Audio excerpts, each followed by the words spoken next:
अस्सलाम वालेकुम। तो आज हम लोग पढ़ रहे हैं अल्डिहाइड और कीटोन्स वाला चैप्टर। ये चैप्टर भी इम्पॉर्टेंट है, इसमें कुछ ऐसी चीज़ें हैं जो कि इम्पॉर्टेंट हैं। अब हम स्टार्ट करते हैं। तो सबसे पहले जो क्वेश्चन या एग्ज़ामिनर आपसे पूछेगा वो ये पूछेगा कि अल्डिहाइड और कीटोन का जर्नल फार्मूला क्या होता है। तो इन दोनों का जर्नल फार्मूला क्या है? CnH2nO। अगर हम बात करें कि अल्डिहाइड और कीटोन क्या होते हैं तो इसकी जो बेसिक डेफिनेशन है वही आपका सबसे पहला MCQs है कि ये कह रहा है कि ये जो होते हैं ये सिंपलेस्ट कार्बोनाइल कंपाउंड्स होते हैं जिसके अंदर एक कार्बोनाइल ग्रुप होता है। कार्बोनाइल ग्रुप का मतलब ये क्या होता है? ये कार्बन है। जब ये कार्बन ऑक्सीजन के साथ डबल बॉन्ड बनाता है इसको हम कहते हैं, क्या कहेंगे? Carbonyl group. अगर तो ये कार्बोनाइल ग्रुप सबसे आखिर में मौजूद है तो वो अल्डिहाइड होगा, और अगर ये कार्बोनाइल ग्रुप दो अल्काइल ग्रुप के बीच में है यानी विद इन देयर चेन है तो हम इसको क्या बोलेंगे? कीटोन्स बोलेंगे। तो अल्डिहाइड्स क्या होते हैं? अल्डिहाइड ऐसे जिसमें कार्बोनाइल ग्रुप कहाँ पर होता है? टर्मिनल कार्बन पर। और जो कीटोन होते हैं उसमें जो कार्बोनाइल ग्रुप होता है वो कहाँ पे लोकेट होता है? With in their carbon chain, यानी दोनों अल्काइल ग्रुप के बीच में होता है। और अगर बिल्कुल टर्मिनल पे कार्बोनाइल ग्रुप है तो वो हमारे पास अल्डिहाइड होता है। अगर हम फॉर्मल्डिहाइड पे देखें तो फॉर्मल्डिहाइड हमारे पास एक एक्सेप्शन आती है जिसमें दोनों तरफ क्या लगा हुआ होता है? Hydrogen bond.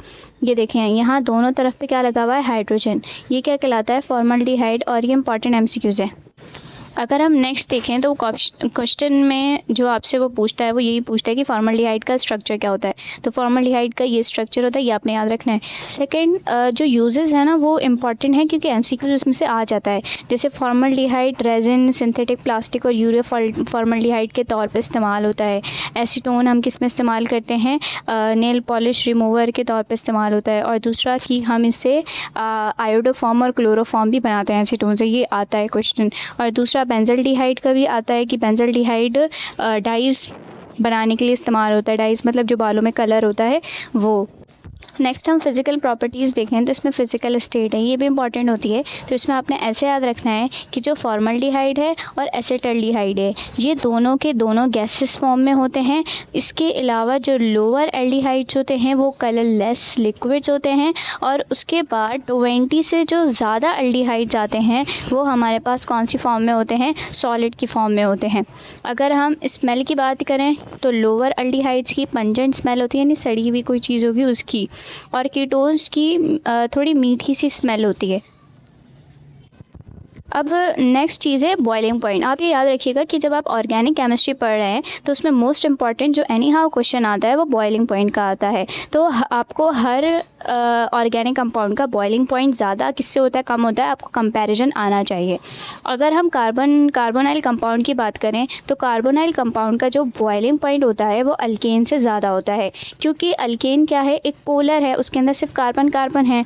और जो हमारे पास कार्बोनाइल कंपाउंड है जिसमें और कार्बन डबल बॉन्ड बना रहा है, ऑक्सीजन के पास क्या है?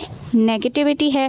कार्बन के पास क्या है? पॉजिटिविटी है। इस ऑक्सीजन की वजह से यहाँ पे थोड़ी सी पोलैरिटी बन रही है और उस पोलैरिटी की वजह से कार्बोनाइल का बॉइलिंग पॉइंट अल्केन से ज़्यादा हो गया है, यही यहाँ पे लिखा हुआ है। अब किससे कम होता है? किससे कम होता है? अल्कोहल और कार्बोक्सिलिक एसिड से। क्यों? क्योंकि जब आप अल्कोहल देखोगे तो अल्कोहल के अंदर बनती है हाइड्रोजन बॉन्डिंग, और कार्बोक्सिलिक एसिड को देखोगे तो कार्बोक्सिलिक एसिड के अंदर भी क्या बनती है? OH है, तो हाइड्रोजन बॉन्डिंग बनती है, जिसकी वजह से कार्बोनाइल कंपाउंड्स का जो बॉइलिंग पॉइंट है वो कम होता है अल्कोहल और कार्बोक्सिलिक एसिड से और ज़्यादा होता है अल्केन से। आई होप कि आपको क्लियर हो गया होगा।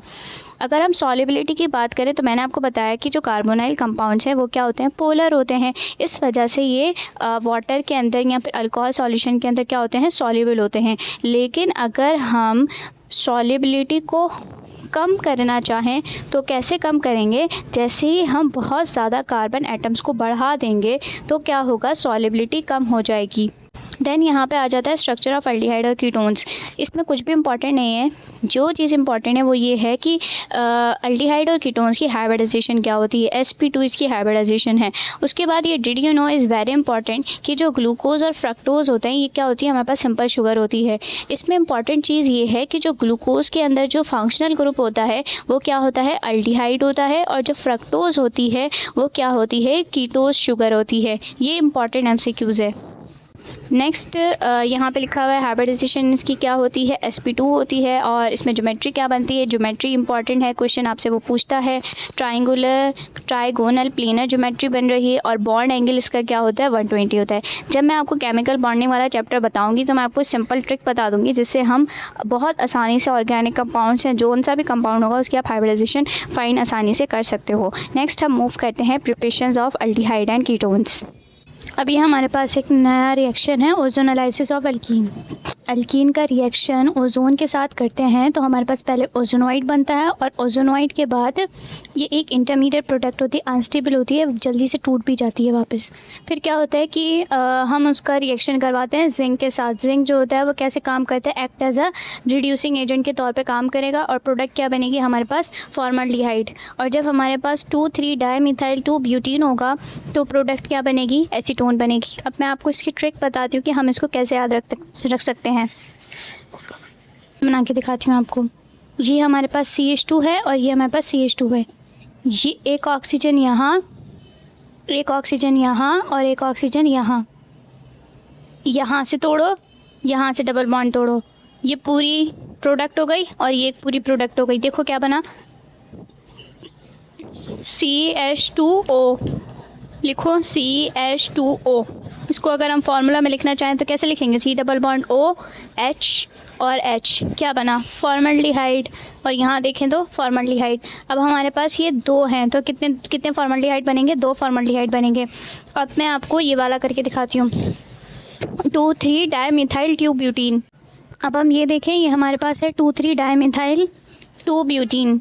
अब हमें इसमें क्या करना है, ओजोनोलाइसिस करनी है। ओजोन को क्या करेंगे, हम ऐड करेंगे, यहाँ से डबल बॉन्ड तोड़ेंगे, एक ऑक्सीजन यहाँ, एक ऑक्सीजन यहाँ, और एक ऑक्सीजन यहाँ। फिर ये वाली जो एक साइड के ऑक्सीजन के साथ है ये वाला, और एक ये वाला। अब आप देखो ये क्या बना हुआ है, C double bond O CH3, और ये CH3, क्या प्रोडक्ट बनी, एसीटोन बना। और यहाँ क्या लिखा हुआ है, एसीटोन बना। क्लियर। नेक्स्ट हमारे पास है हाइड्रेशन ऑफ अल्काइन। जब मैं आपको अल्काइन पढ़ा रही थी मैंने आपको ये बता दिया था कि जब हम हाइड्रेशन ऑफ अल्काइन करते हैं तो टोटोमराइजेशन होती है। अब इसमें जो कैटलिस्ट होता है, हमें कैसे पता चलेगा कि हमें कोई प्रोडक्ट दी है। देखिए, आपने हमेशा सिर्फ और सिर्फ कैटलिस्ट याद रखना होता है। जब आपको कैटलिस्ट याद होगा तो आपको पता चल जाएगा कि रिएक्शन के अंदर या तो ऑक्सीडेशन हो रही है, या रिडक्शन हो रही है, या फिर हाइड्रेशन हो रही है। जब भी हमें हाइड्रेशन करवानी होती है हम H2SO4 का इस्तेमाल करते हैं, और जब ट्रिपल बॉन्ड होता है तो HgSO4 भी उसमें इस्तेमाल होता है। अब ये वाला जो रिएक्शन होता है इसको हम क्या कहते हैं, एसिड कैटलाइज एडिशन रिएक्शन कहते हैं। जब ये रिएक्शन परफॉर्म होता है एक इनॉल बनता है, और जो इनॉल होता है वो क्या होता है, अनस्टेबल होता है। फिर ये इनॉल टूट जाता है और हमारे पास क्या बनता है, एल्डिहाइड बनता है, या तो कीटोन बनता है। अब इसमें जो रीअरेंजमेंट होती है ना, रीअरेंजमेंट के अंदर एक प्रोसेस परफॉर्म होता है जिसे हम क्या कहते हैं, टोटोमेरिज्म कहते हैं, या टोटोमराइजेशन कहते हैं। वो परफॉर्म होती है, ये रहा टोटोमराइजेशन होती है, जिसकी वजह से हमें एल्डिहाइड मिलता है या तो फिर कीटोन मिलता है। इस रिएक्शन को परफॉर्म करने की भी एक ट्रिक होती है, लेकिन बेटर ये है कि आप याद रख लो कि जब हम इथाइन की हाइड्रेशन करते हैं तो एसिटाल्डिहाइड बनता है, और प्रोपाइन की हाइड्रेशन करते हैं तो एसीटोन बनता है। ये दोनों रिएक्शन बहुत ज़्यादा इंपॉर्टेंट है, ये पास पेपर्स में पूछा जाता है। जब मैं आपको अल्काइन पढ़ा रही थी मैंने ये रिएक्शन आपको समझा दिया था, लेकिन फिर भी मैं एक बार दोबारा समझा देती हूँ, ये मुझसे गलती हो गई, यहाँ पे टू नहीं आएगा। अब ये हमारे पास क्या होती है, इथाइन होती है। सबसे पहले हम क्या करते हैं, इसमें वाटर ऐड करते हैं, क्योंकि हाइड्रेशन का मतलब ही क्या होता है, वाटर ऐड करना होता है। ट्रिपल बॉन्ड तोड़ो, कहीं पर भी आप एक H लगा दो और एक OH लगा दो, प्रोडक्ट क्या बनेगी, CH2 डबल बॉन्ड आएगा, क्योंकि हमने एक बॉन्ड तोड़ दिया, और यहाँ क्या आ जाएगा, OH आ जाएगा। ये बन जाता है इनॉल। ये क्या बन गया, इनॉल। अब इसमें क्या होगी, टोटोमराइजेशन होगी। टोटोमराइजेशन आप कैसे परफॉर्म करेंगे, इसके लिए ट्रिक है कि आपने क्या करना है कि इसमें जो ऑक्सीजन है इसको क्या चाहिए, डबल बॉन्ड चाहिए। तो ये वाला जो बनता है इसको चाहिए हाइड्रोजन, और ये जो ऑक्सीजन है इसको चाहिए डबल बॉन्ड। इसके पास हाइड्रोजन है, इसके पास डबल बॉन्ड है, ये दोनों स्विच कर लेंगे। ऑक्सीजन बोलेगा तू मुझे हाइड्रोजन, तू मुझे डबल बॉन्ड दे दे, और ये बोलेगा तू मुझे हाइड्रोजन दे दे। तो ये हो गया ऐसे, क्लियर। और ये जो एच था ये आ गया यहाँ पर। तो ये क्या बन रहा है प्रोडक्ट, आप देखो एसिटाल्डिहाइड बन रहा है, एसिटाल्डिहाइड बन गया। अच्छा, अब हम प्रोपाइन के साथ आपको परफॉर्म करके दिखाएंगे। तो ये हो गया। अब हमें इस पर हाइड्रेशन करनी है। तो हमारे पास एक हमने रूल पढ़ा था, कॉशीफिन रूल्स कुछ ऐसा था। उसने ये कहा था कि हाइड्रोजन उसको देना जिसके पास हाइड्रोजन ज़्यादा हो। तो हम इसको हाइड्रोजन दे देंगे और इसको क्या दे देंगे, OH दे देंगे। फिर ये क्या बन जाएगा, CH3 COH double bond CH2। फिर इसमें क्या होगी, टोटोमराइजेशन होगी। ऑक्सीजन मुझे बोलेगा डबल बॉन्ड दे दो, ऑक्सीजन को हम दे देंगे डबल बॉन्ड। दे दिया हमने डबल बॉन्ड इसको, सॉरी यहाँ से H चला जाएगा, और ये वाला जो H है इसके पास चला जाएगा, इसके पास। तो ये क्या बन जाएगा, SaCH3। तो हमारे पास प्रोडक्ट क्या बनी, एसीटोन बनी। होप सो आप लोगों को क्लियर हो गया होगा। मैंने अपनी पूरी कोशिश करी कि मैं अच्छे से समझा दूं, बट इन दी एंड यही बात होती है, आपको प्रोडक्ट याद रखनी पड़ेगी। लेकिन जो मेन चीज़ होती है ना किसी भी रिएक्शन के अंदर, वो उसका कैटलिस्ट होता है। अगर आपको कैटलिस्ट अगर आप पहचान गए तो आपको पता चल जाएगा कि ये कैसा रिएक्शन है और उसके अंदर हमें क्या चीज़ करनी है।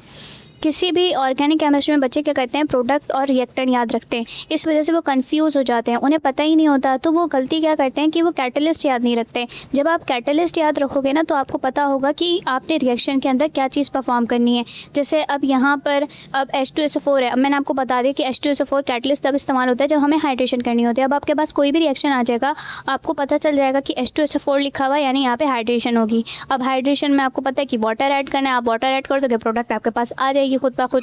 अब जैसे अगर हम इसमें देखें लास्ट वाले में, तो इसमें ऑक्सीडेशन हो रही है। अगर आप इसको पहचान गए कि आपने ये कैटलिस्ट याद रखा था कि यहाँ पे इस्तेमाल हो रहा है pyrimidine क्लोरोक्रोमेट इस्तेमाल हो रहा है, तो आपको खुद याद आ जाएगा भाई अल्डिहाइड में ये रिएक्शन था और यहाँ पे ऑक्सीडेशन हो रही है। या फिर इससे अगर आप देखेंगे तो ये ऑक्सीडेशन है, यानी मुझे प्राइमरी अल्कोहल की क्या करनी है, ऑक्सीडेशन करनी है। अगर आपको कैटलिस्ट ही याद नहीं होगा तो रिएक्शन और रिएक्टेंट याद रखने का कोई फ़ायदा ही नहीं है, क्योंकि आपको पता ही नहीं होगा कि हो क्या रहा है।